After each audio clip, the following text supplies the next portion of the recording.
আসসালামু আলাইকুম। আশা করছি সবাই ভালো আছো। তো এই তো এদের পরে প্রথম হচ্ছে স্কুল। আজ 30 তারিখে খোলার কথা ছিল, তো আজ হচ্ছে 26 তারিখ। তো আগে স্কুল খুলে দিল, তো ওদেরকে ফার্স্ট স্কুল নিয়ে যাচ্ছি যেহেতু পরীক্ষায় অনেক নিকটে।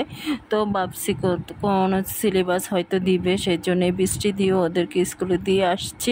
তারপরে এসে হচ্ছে দোকানে বসলাম, আমাদের দোকানে বসলাম। আমি হচ্ছে ডেন্টাল কেয়ারে যাব, যেহেতু সামনে ডেন্টাল কেয়ারটা। তো এখানে বসে অপেক্ষা করছি, অনেক পেশেন্ট আছে ভিতরে। তো একটু ফ্রি হলে আমি যাব আর কি। তো আসলে আমি নিজ হাতে একা একা ভিডিও করি বলে যখন ডেন্টাল কেয়ারে যাই তখন আর ভিডিওগুলো নিতে পারিনি, যেহেতু আমার সঙ্গে কেউ নেই, আমাকে নিজেকে একা ভিডিওগুলো করতে হয়।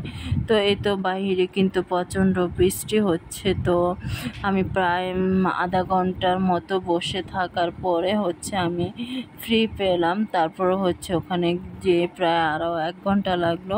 তো 1.5 ঘন্টা সময় দেওয়ার পরে হচ্ছে তাড়াতাড়ি বাসায় এসে তাড়াতাড়ি বাসায় নাস্তা না খেয়ে গেলাম, তো নাস্তা খেলাম।